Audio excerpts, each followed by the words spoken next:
live. You know, we have a beautiful piece of property. I want it to stay that way, so I'm not for this. Thank you. Gary Hunter. Thank you, Senator. Good morning, members. Gary Hunter here on behalf of Neal Communities. I'll be brief because Mr. Neal already spoke, and happy to answer any questions that you may have. Importantly, I hear a lot of concerns about the zoning of this property. What is being asked of you has zero, literally zero, to do with the zoning of this property. That's entirely a Lee County decision.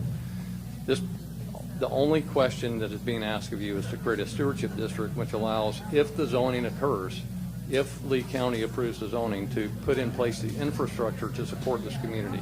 The proposed community, if Lee County approves it, has 400 acres set aside as a result of this infrastructure being put in place. Yes, they get a density bonus, I think, if the county approves it, of 0.3 units per acre. It goes from 1 unit per acre to 1.3 units per acre, with the result being 400 acres of the 1,000 acres gets permanently restored and set aside. That's an important issue just for you to, it's not part of this bill, but I think you should understand it. The other thing I'll note, because I hear a lot of residents from Alva, and by the way, I enjoy Alva. It's a nice community. It is 9 miles. Good morning. It's great to be back in Palm Beach County. Happy New Year to everybody.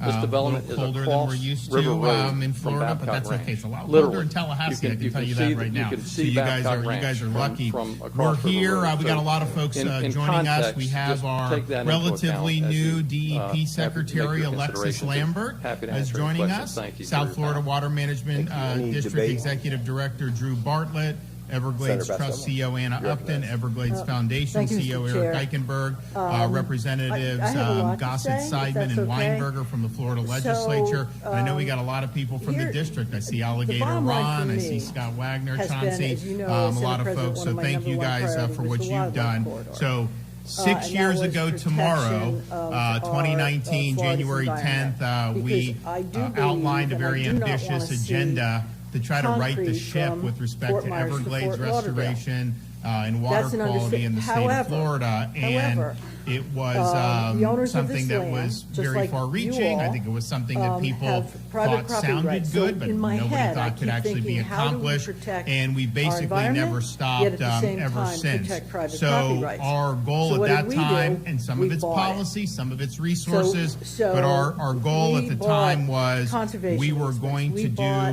fee $2.5 simple billion title over to the 4 lands that were years, in the which wildlife was $1 corridor billion to protect more and than had been preserve done them. over the previous 4 The years. problem we have And is we were we have a able to landowner not that only has meet that, but an exceeded idea, it. So we did a thought, a $3.3 process, billion and we have laws towards Everglades and that, water quality address projects how the from landowner 2019 can to use January of that 2023. property.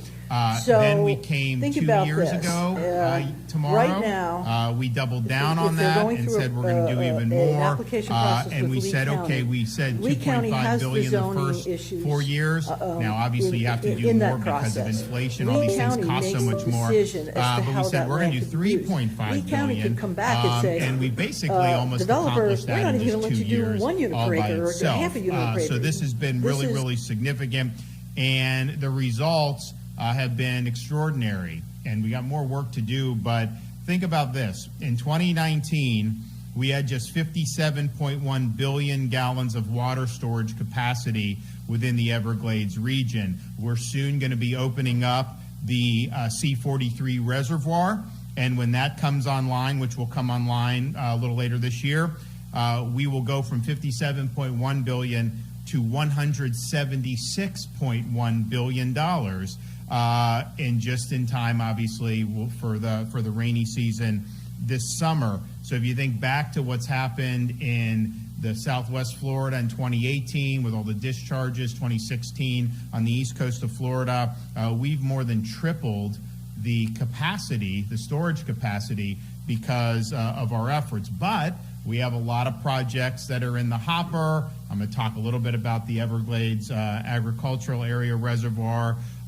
We will be able to get to over 330 billion gallons of water storage capacity. So that's really, really significant. It helps with being able to, yes, prevent some of the discharges. It helps with Everglades restoration. the timing and distribution of flows into Everglades National Park and Florida Bay. All this stuff is really, really significant. And so that's been a huge, huge achievement, and we're going to keep it going. Now, the nutrients that are in the water. So since 2019, we've reduced nutrients and the amount of in terms of harmful nutrients in South Florida's waterways by 727,000 pounds per year of nitrogen and almost 500,000 pounds per year of phosphorus. So that's really, really big time in terms of how much that would be. These help protect, obviously, the drinking water, quality of water headed south to the Everglades. We've also had many, many other projects that have been really, really significant. Several years ago, we completed the Old Tamiami Trail roadbed removal project. That was done 6 months ahead of schedule. That's allowed more water to flow south into Everglades National Park. Next year, additional projects will be completed. And so by next year, we will have, in this period, since I became governor, increased the flow of water south by almost 65%. And that's what people have been talking about.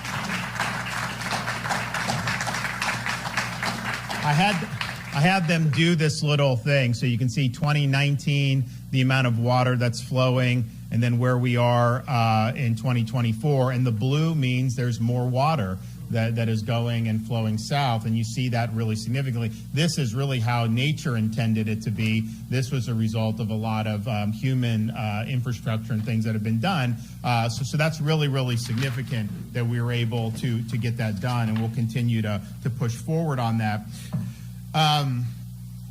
So if you look at all that, it's great.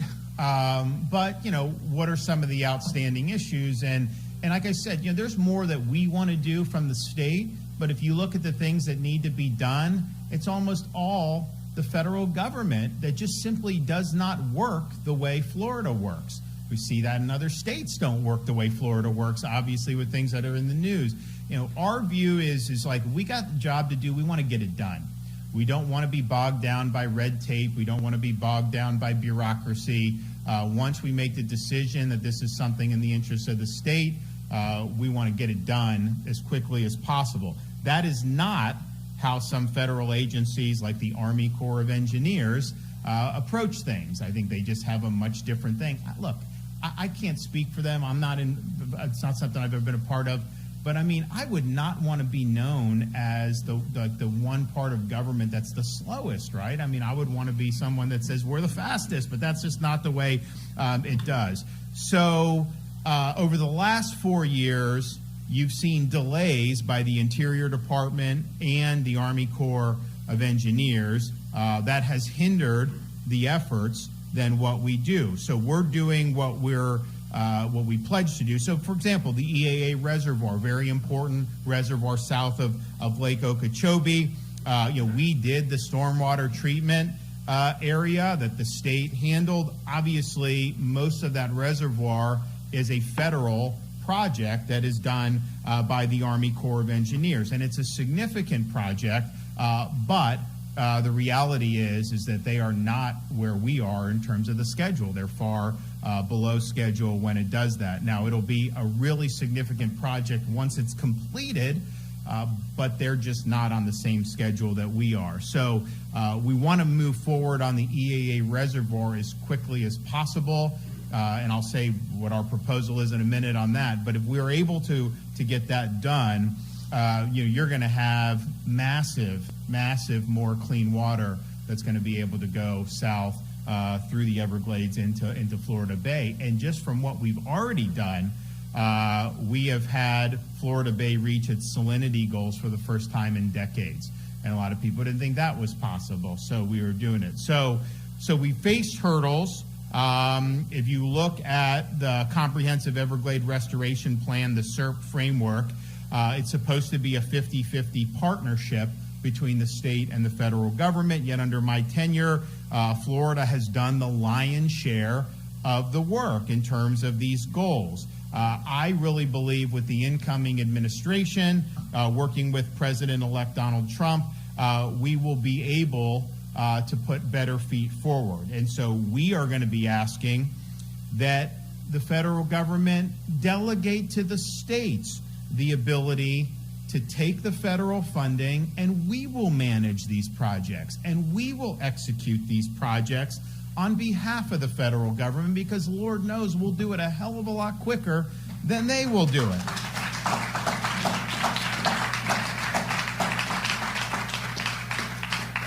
And when President Trump was in office the first time, he really helped us move forward on these priorities. I mean, I remember talking to him about Lake Okeechobee, and I said, I'm building infrastructure, but like if the Army Corps is discharging this water, and so he had the Army Corps manage the lake more, I think, in a balanced way, and it did mitigate some of the discharges that otherwise would have happened. And so he's been a strong partner with us during his first administration. We expect that to be the same going forward. We should manage federally funded SERP projects. We will restore the Everglades more quickly. We will save time, and we will save an awful lot of money. We can deliver this. And if you look at what's going on in California, yes, obviously you have an absentee mayor, governor, all these problems. But like, the Army Corps is responsible for part of the federal lands that are there. And I don't think that they've done what needs to be done in that respect either. So we already have the track record to prove that we can do this and do this very effectively. For example, the year Florida broke ground on 3 culvert structures, this year Florida broke ground on 3 culvert structures and is already pouring concrete to move water south through the Big Cypress Preserve at a cost of $46.7 million. 4 years ago, the Army Corps broke ground on 3 different culverts to move water into Everglades National Park, but has yet to pour any concrete for those culverts, and that project has cost $20 million more than Florida's, and that's prior to the record inflation that we've seen over the last several years. Another example is found on STAs, stormwater treatment areas. These are important components to the regional water system to ensure the cleanliness and removal of harmful nutrients from stormwater runoff. In mid-2020, Florida broke ground on a 65-acre STA for $27,000 per acre and finished construction in 2024, completing 130 acres of construction per month. In 2022, by contrast, the Army Corps broke ground on a much smaller 2,000-acre STA for $68,000 per acre, and the estimated completion is January 2026 at only 42 acres per month. While Florida has moved billions in projects to construction, the Army Corps is sitting on money so long at times that they've lost congressional authority to even spend the money anymore. And if you look at this so-called infrastructure bill that was passed in 2021, it provided $1.1 billion to the Corps for SERP projects, yet a bill passed in 2021, the Corps did not use any of the funds for construction until 3 years later, September of 2024. So our record of getting the job done is second to none. In Everglades National Park, we took over the construction of a seepage barrier to keep water in the park to protect communities from flooding, and the result, the construction was completed 7 years ahead of schedule. Florida also took over a project to double the capacity of water flowing into Everglades National Park. The result, construction was completed 6 years ahead of schedule. In the Central Everglades, the state took over construction of a critical feature of the Central Everglades Planning Project from the Corps. The structure will provide a new flowway to restore balanced flow between the Central Everglades, Everglades National Park, and Florida Bay. Construction will begin this year, and that project will be completed years ahead of schedule. So this is something that I think makes a lot of sense. Now, one of the things that we did under the first Trump administration was we assumed authority on this so-called 404 permitting, which basically allowed the state to permit consistent with federal, and there's a whole myriad of federal laws. And so you have to follow the law, but you can take it and you can get the projects permitted quicker. That affects a lot of things. It affects private businesses, but it does affect our ability to do these Everglades projects. And we've seen a slowdown since this got tangled up in the courts under the Biden administration, where we're no longer able to exercise that 404 authority. So we would like to have that back.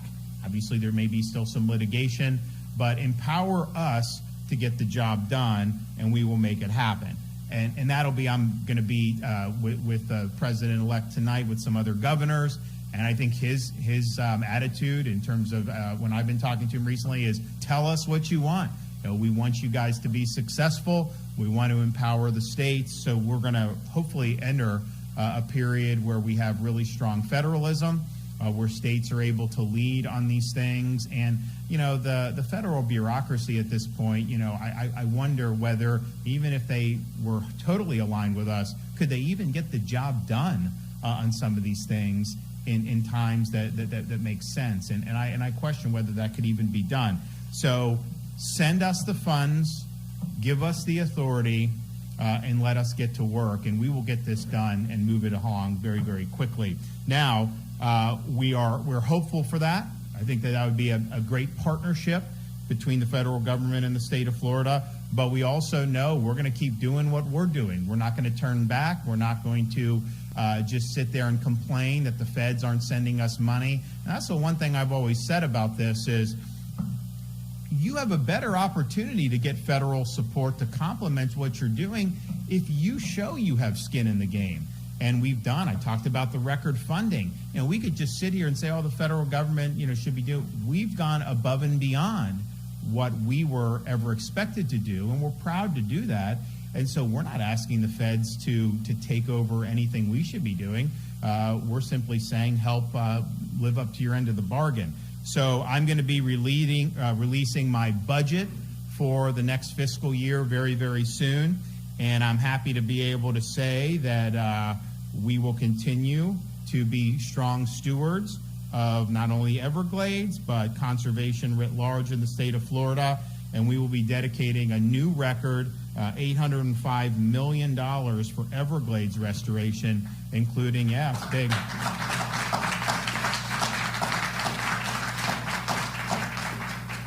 We will also continue to recommend funding for water quality projects across the state, including funding to clean water along the Kissimmee River before it reaches Lake Okeechobee, which is something that's very practical.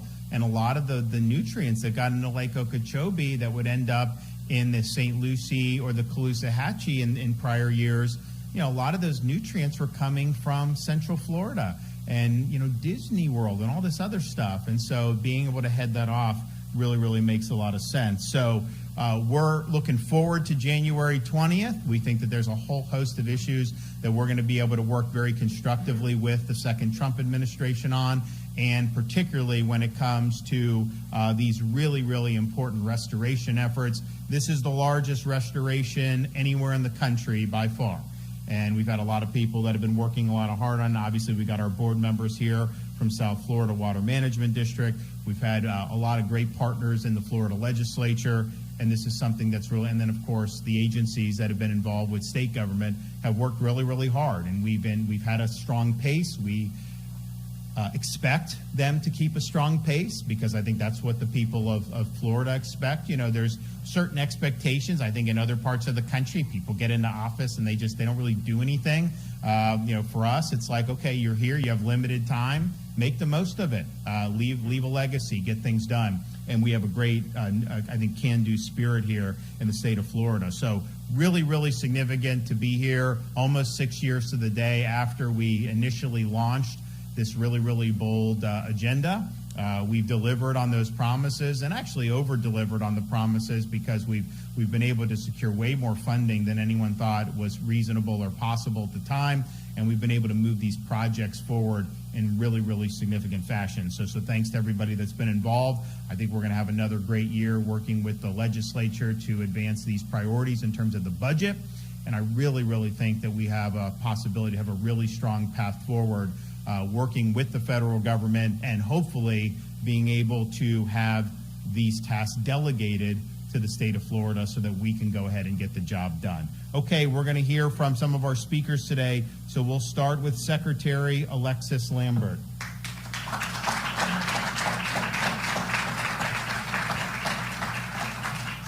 Good morning. Thank you, Governor. I'm Alexis Lambert, and I have the privilege of serving as the Secretary for the Florida Department of Environmental Protection.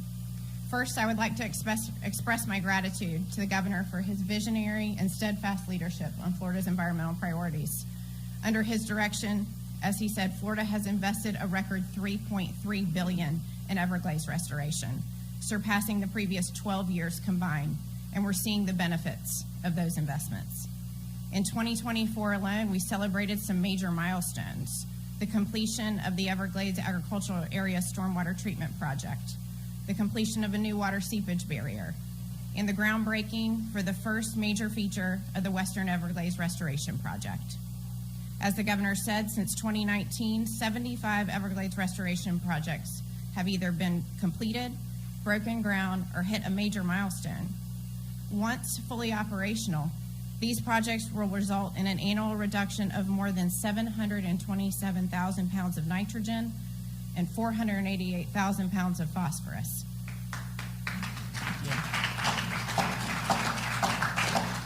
By the end of the year, we will have tripled South Florida's water storage capacity to 176 billion gallons. It's inspiring to reflect on what we've done, while we recognize there is still much more important work to do.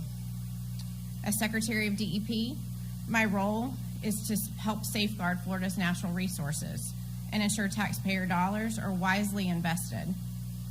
Funding is critical, but efficiency and expertise are equally important. Florida has proven it can manage restoration projects more efficiently than the federal government, saving both time and money. Floridians understand the Everglades better than anyone else. We live, work, and recreate here. We are committed to the land that sustains this.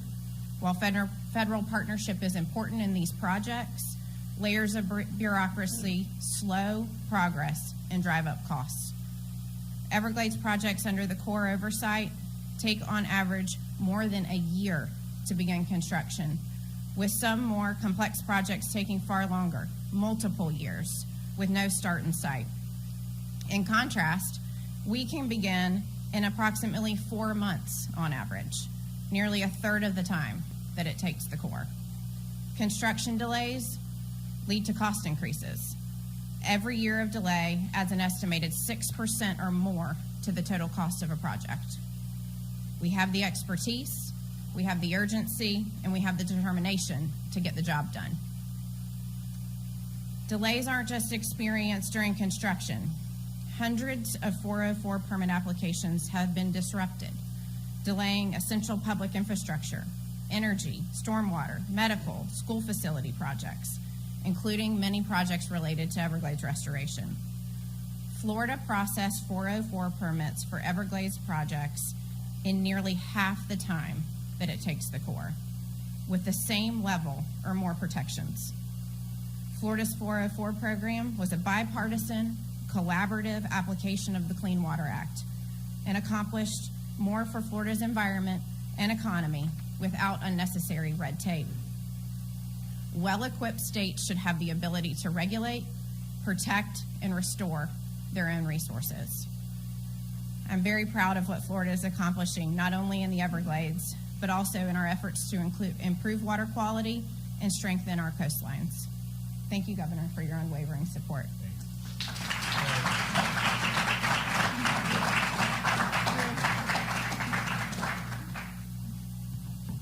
Thank you, Secretary. I'm Drew Bartlett, Executive Director of the South Florida Water Management District.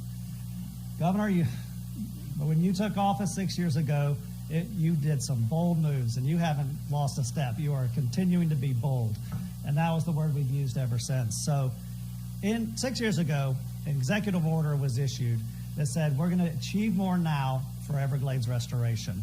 And then he put in this awesome governing board that made their very first decision, which was also awesome in hiring me, personal opinion. But we have been laser focused. It was exciting times. A direction to achieve more now, funding to achieve more now. It was a great 4 years, but we weren't done. On your second term, you came in with another executive order that said achieve even more now, and here's even more money, and that excitement turned to stress. I'm kidding. We were very excited for this opportunity because we did want to do that. The 1,500 people at the district did want to do that. Now, in that executive order, you said, look for opportunities of projects the Corps of Engineers is the lead on and see what you can take over. Because we want to send more water south, we want to protect lake levels in Lake Okeechobee and prevent discharges, and we want to protect the Indian River Lagoon. So we did that. We took over a massive reservoir in St. Lucie County to protect the Indian River Lagoon. We're ready to start construction. We're also waiting on a federal permit. We took over the pump station for the EAA reservoir. That's got to be done for that reservoir to work. We took over a structure. This last board meeting in December, we took over a structure to further uncork Tamiami Trail and get water to Florida Bay. That wasn't scheduled to start until 2027. We'll start this year.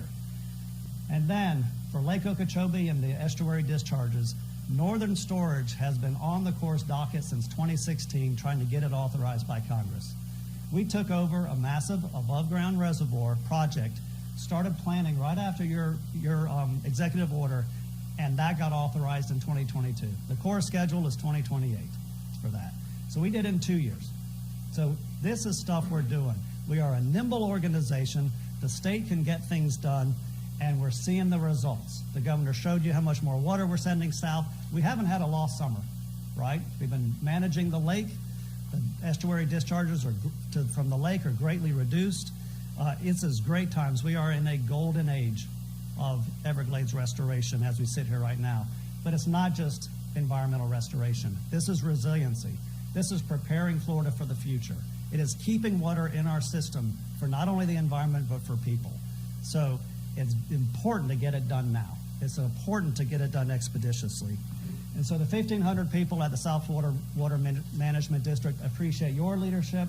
We appreciate the leadership of the legislature of getting us the money because we're delivering and we're getting the job done, and we're very excited about it. Thank you, Governor.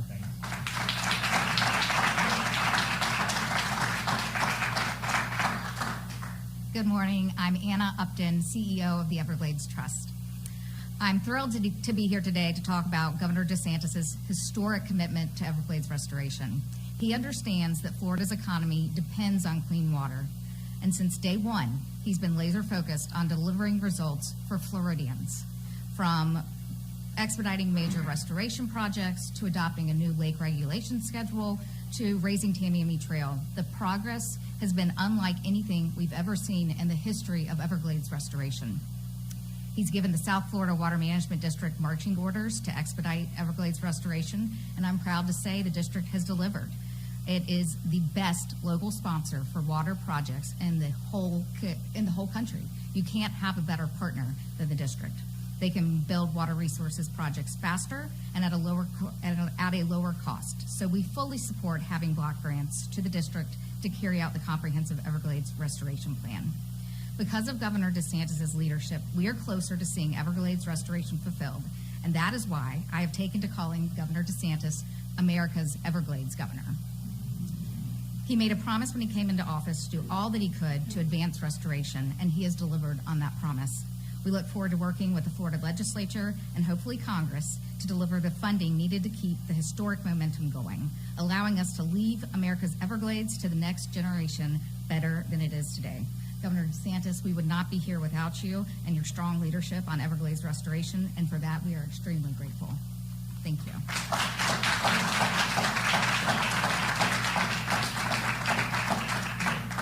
Well, we appreciate everybody's involvement. We are hopeful that we are going to be empowered to really take on more responsibility over these issues. I think that we have a great track record of delivering projects in very quick time, and when someone is not doing well, we get rid of the contractor and we figure out what needs to go going forward. Another area we're going to ask for some additional authority. We manage the fishing for red snapper in the Gulf and have been doing that now for a number of years. The feds manage the Atlantic. We do like I just did 102 days of red snapper, Gulf red snapper. The federal government does 2 days in the Atlantic, yet they supply in the Gulf is abundant. Fishermen are doing well. Everything's going well. And yet they're doing this. They don't have accurate data. You talk to the fishermen, they see all the fish there, and the federal government says there's no fish there. So we would be able to manage that, I think, in a much better way. And I think we'd be able to expand opportunities for folks to enjoy the outdoors and enjoy some of these pastimes. So we're anytime we can take responsibility to be able to do some of these things, we're going to be doing it. And I think we're going to have opportunities to be empowered. We weren't really empowered over the last 4 years. We had a lot of roadblocks thrown in our way for a variety of issues, even some of these issues where you'd think that there would be strong support across any type of partisan stuff. It just tended not to work that way. So hopefully we're going to see a lot of good stuff coming up here in a couple weeks, and Florida will be ready, and we'll execute, and we will get the job done. Okay, anybody have any questions? All right, well, let's get it done. God bless everybody. Good to see you.